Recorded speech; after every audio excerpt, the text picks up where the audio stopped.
Good morning, everyone, and welcome to Not My Shop. We're in my living room because it's 105 degrees outside and I don't want to deal with that. So what we're going to do today is we're going to talk about computers and I'm going to show you a few things. And I'm not talking about like the computer I'm sitting in front of here, I'm talking about the computers in a car. Because gone are the days where you can just take a 4-barrel Edelbrock, a flathead screwdriver, and somehow make an emissions-choked 170 horsepower Chevy 350 jump a Coke can and run 10s. Because that is the thing that totally happened.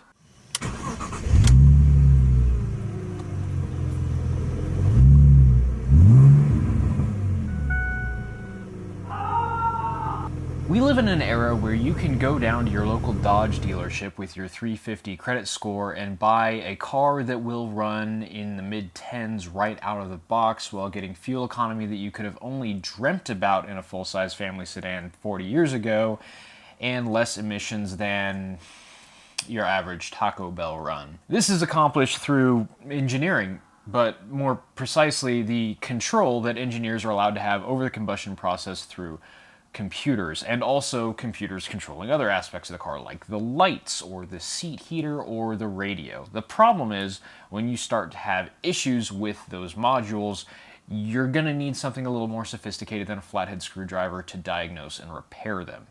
That is where scan tools come in, and there's two basic categories of scan tool. The first type is probably something you're more familiar with if you're a home gamer with just one car or two cars, you don't really have any projects.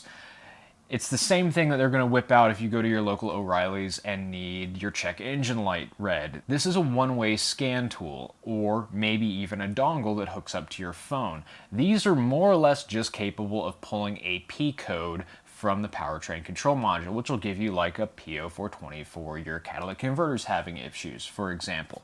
Very useful, very good for not just shotgunning parts at a car if you know how to properly interpret what you're reading. You can also see stuff like different sensor readings, like how hot does the coolant temp sensor think the coolant temp is? How much oil pressure does your analog oil pressure gauge actually read if your car has one? How advanced is the timing? Is the car detecting detonation? Those sorts of things can be super useful for diagnosing a car.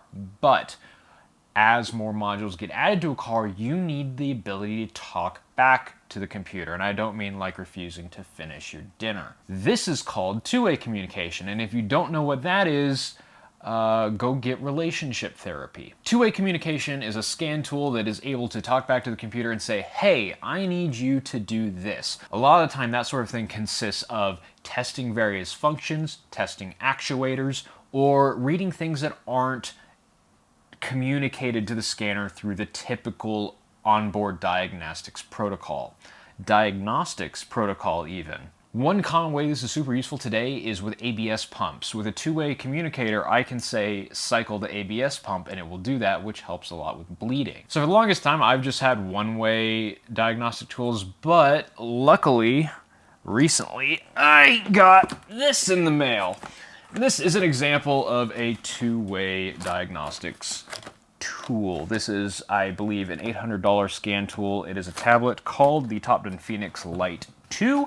It's their latest model, and I have to thank them quite a bit for sending it to me. Obviously, this is not the only option in this category, but as far as value for money, it seems to be pretty decent. And this video is going to be more than just a review. I'm going to go take this, and we're going to diagnose some issues with my Nissan Maxima. But first, let's see what all you get here. If you're interested in this, you can take a look at the link down in the description and use code ML6EG67K for an extra 5% off on a $100 coupon. If you like. One thing with videos like this is I don't want to show you guys garbage on this channel, and so I have been using this, and you've probably seen it in a couple other videos. I think I've been using this for about a month off and on to diagnose the Honda Insight and the BMW, and one of my friend's Mini as well. And I found a couple very useful things that this has been able to do for me so far. On the BMW, this was able to very easily reset my learned values and adaptations, which normally requires a laptop, special cable, some software that's very obscure and difficult to set up,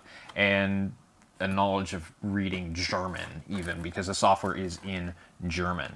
Very useful. This has also been able to show me readings from the onboard barometric pressure sensor, which is soldered to the ECU itself in my BMW and does not actually expose its readings throughout the typical onboard diagnostics protocol. Most scanners can't read that. This one seems to be able to. Again, the only other way you could read that would be through INPA, which is that software I talked about.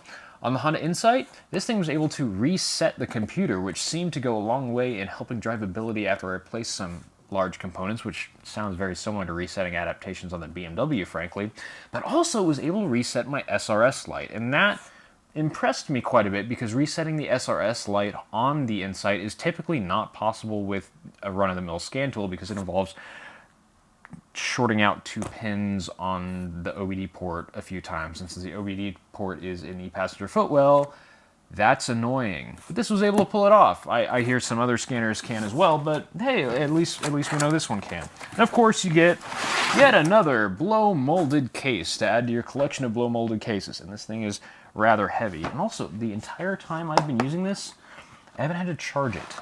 It's just kind of worked. Pretty standard fare as far as two-way diagnostic tablets go. It is a ruggedized Android tablet with a touchscreen, and we are going to now peel off the screen protector. I've been waiting to do this for this video. This is going to be so satisfying because this little tab has been getting in my way. Yes. Boy, that's pretty. All right, it's got a fingerprint on it. Let's move on. The tablet itself seems pretty well built. The main thing you're going to be using is this diagnostic dongle here. It plugs in and it does things. Doesn't get much simpler than that. But there's a lot more going on here.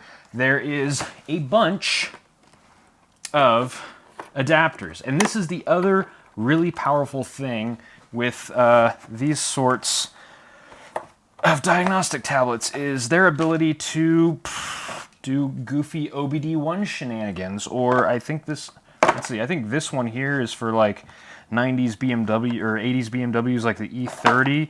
You've got just dongles for days. I mean, this one goes to serial, and that looks like I think I've seen that on a Chevy, and it adapts it to OBD2 or something.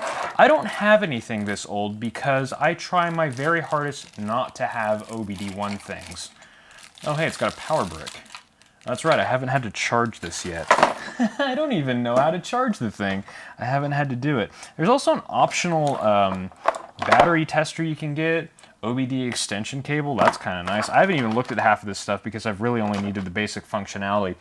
Comes with a pretty nice rugged USB cable. It charges with Type-C. I'll repeat myself, it charges with USB Type-C. Apple, take note. You can power it off a battery, you can power it off a cigarette lighter. Someone told me this is for a Peugeot. I have no idea. That big if true. I can't even fathom what this is for.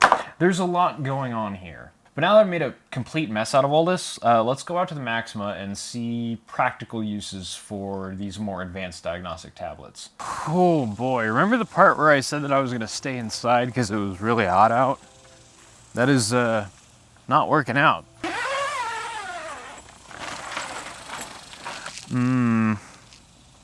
Garbage for too long. So what we have here is a Nissan Maxima with a check engine light on. So this interface is all fairly par for the course. There's a little bit of figuring out here with all of these. So we're going to go to scan. We're going to go to Asian. Let's see here. This is a Nissan. And it is... And so this is the Nissan software. You can get subscriptions for like updates to all the individual vehicles, which can sometimes give you new features as they discover them, new cars as they come out, or fix bugs in the software. I don't have that. I just have the base software that comes on here, but it seems to do everything just fine. Maxima. There we go. This is an A30. It's an A32, I think. Well, this is embarrassing. As it turns out, the A32 Nissan Maxima is on the short list of vehicles that this scanner does not officially support, which I verified by going on their website. Oh yeah, did I mention it's got a camera? You can actually scan VINs with it. I haven't tried that yet because I haven't needed to. So we're in the BMW, and I'm going to show you how I use this to diagnose and what's special about the two-way communications and what that lets you do. So now that we're in a car that I know will play nice with, you know, anything, that Nissan, dude, I am so at my wit's end with that car, and I haven't even tried diagnosing that yet. Just the whole ownership experience. Okay, scan, European, BMW. Let's go. Yes, the vents are on all the way, because like I said, it do be hot out here. After a short wait, it has pulled up all my car's info. Mileage, wow, is it really 259626? Goodness gracious. VIN, chassis code, 330i manual, left-hand drive, even the construction date. How neat is that? So, now that it tells me all the stuff I already know, let's look at some things I don't know. And I'm going to start off with just what most scanners can do, which is just reading trouble codes. There shouldn't be any because I've fixed this car. There shouldn't be any because I've fixed this car. So there's a lot of buttons here with really tantalizing names like special function and coding, but we're going to go to system selection, drive, DME, and we're going to see what you can see with just a normal scanner, and just look at that real quick, because something to compare it to. Look, this is already more information than you normally get. All kinds of information about the DME itself. Really neat on these newer, I don't know if an E46 is newer, but especially these foreign cars like this, or European ones specifically. So let's read some fault code. Oh, there is a fault code. I'll have to look that up. But some of the neat stuff you can do is, of course, you can look at all of the data stream, but you can look at a lot of stuff that you don't normally get over OBD2. Of course, you've got all your typical stuff. Here's that ambient pressure that, weirdly enough, I don't really think most scanners can see this. But then you've also got your typical stuff like the accelerator pedal, or ambient, or coolant temp, or engine speed, intake air temperature. Oh, ambient and okay, yeah. Mass airflow, spark advance. Yeah, you can just select a bunch of stuff and look at it here all at once. Pretty useful stuff. For example, if the coolant temp sensor said that the coolant temperature was 400 degrees Fahrenheit, I'd know I probably had a bad coolant sensor. Likewise, if my mass airflow sensor was reading low, I could probably narrow that down to a potential vacuum leak or maybe a faulty mass airflow sensor, but it would give me a good place to start diagnosing. But this is all stuff that most scanners can do. Stuff that they can't do is stuff like the smooth running values, which is a BMW specific thing, and I can actually graph these to get a good look at how smooth all of my different cylinders are running. But you can use this to tell if, like, you have maybe you have a coil going bad on one of your cylinders, because the running values will be going absolutely bonkers. But this is another one of those things that you can only usually get with the dealer computer. So that stuff, super nifty. But what's really cool is the actual two-way stuff. So like if I go to special function, I can do an EWS adjustment, which synchronizes the ECU with a security system. You can register a battery, which is something you have to do in BMWs because it'll actually change the charging characteristics of the alternator to compensate for battery wear so that the car just keeps working properly. You can compensate for variances in your fuel consumption. You can reset all your adaptations, which is super handy to be able to do easily. Some of the really cool two-way stuff you can do is here in the actuation test menu here. I can do things like turn the fuel pump off or on. I can run the fuel pump for 20 seconds in case the car is off and I want to make sure I can hear it. I can turn the electric fan on to make sure that it's working correctly. I can turn a fuel injector off if I want to. Here's one I can do right now. Warning lamp. I can hit this and turn on my check engine light. Are we ready? Wow. It's just like my intro. Probably one of the most fun things you can do with this is with the car off, if I go to the instrument cluster and go to the self-tests, and I do an instrument panel self-test, it will show me all of the lights.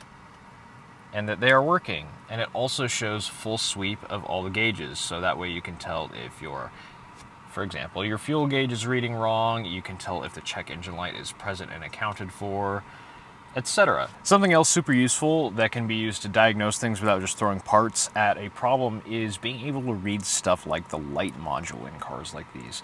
I'm looking at the data stream from my light module, and for example, if I had high beams that weren't working, which I currently do, but I know why that is, it's a programming issue, or yeah, it's a programming issue. I need to recode some stuff.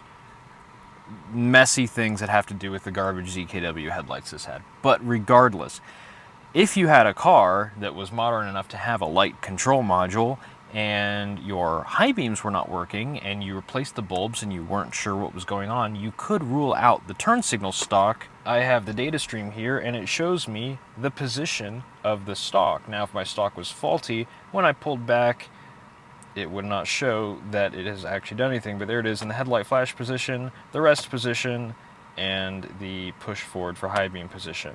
I can also do that with, say, turn indicators, left and right, and I can also say that my low beams are on. So you can kind of use that to diagnose the controls and make sure the signal is at least making it to the module, which can be very useful because that also shows that the module is in fact correctly interpreting the signal.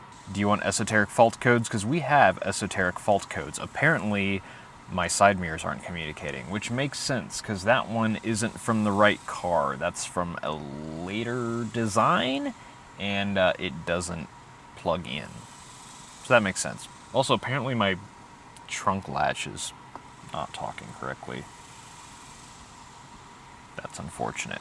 And if I look at the flaps and then graph them,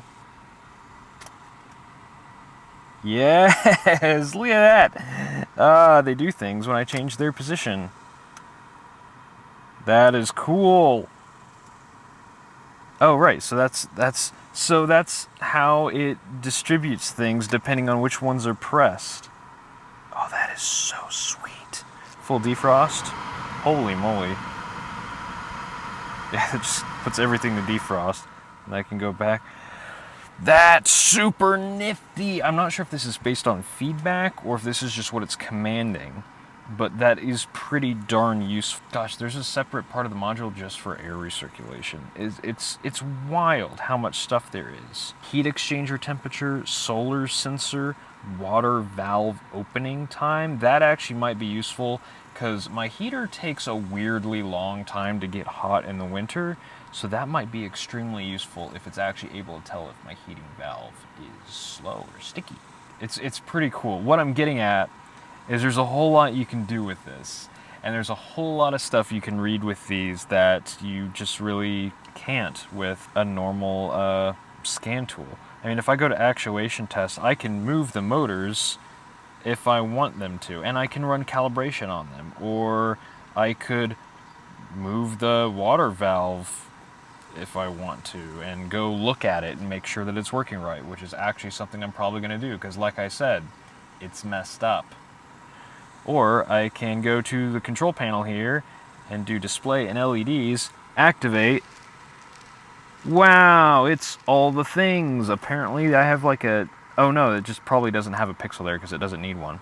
And I can check and make sure all that junk works. I swear this is the last thing I'm going to nerd out about because this is actually useful to me because my seat heaters are messed up and I can actually look at the data stream. This is for the central button control center. Apparently the seat heaters are a part of that. I guess that's what controls them, but you can see the status of the buttons, what percentage heat output there is, and the temperature sensors for each.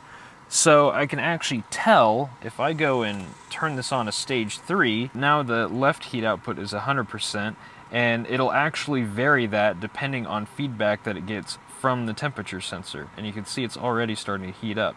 And so you can see how the heat output varies with the sensor input. So something that could actually be neat to do is if I go back, unselect, and I just do sensor left and heat output left. Okay, and then graph those. And now we can watch, and we can see that it just kind of maintains 44%, as the temperature starts to rise eventually. Of course, first it has to heat up the coils. So stuff like that is really neat, and I can use that to determine if there is an issue with, say, the sensor in the seat, or if maybe there's a problem with the heating element. It does seem to be ramping up the warmth a little bit, and it is dropping output as it does so. Look at that. That is super neat. I thought this was just a real basic, just, yeah, we throw a few amps at it and it's cool. But no, this actually modulates the temperatures of the seat. Neat stuff. And it makes sure that you get a consistent temperature in your heated seat at all times. Cool things. Quality of life stuff that wouldn't be possible without a bunch of computers, but that's why you need these tablets to diagnose them. Oh, wow, it was hot out there. So, scanners. Pretty neat stuff. I'm a big fan. I could go through all the different things this could do and all the stuff it can show me and how I could use that to diagnose cars for ages, especially if you're into European stuff like me.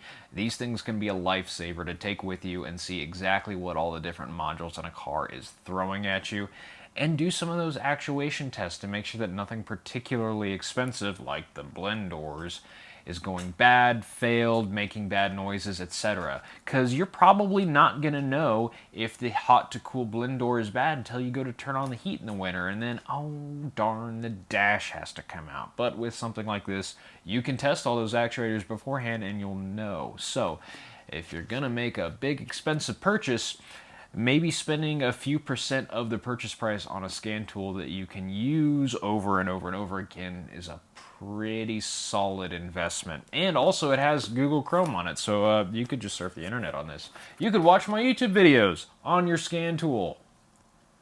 That's a thing that you would want to do. Thanks for watching. I hope this was informative. Don't forget to like, share, subscribe. Check out Top Done in the link in the description below. Use the code, do the stuff. Check me out on twitch.tv/100%Jake. I'll be streaming stuff on there. I did a stream on Tuesday. It was probably pretty good. I wouldn't know because I haven't done it yet. I'm sure it was fun. I'm sure good times were had by all. Thanks for watching.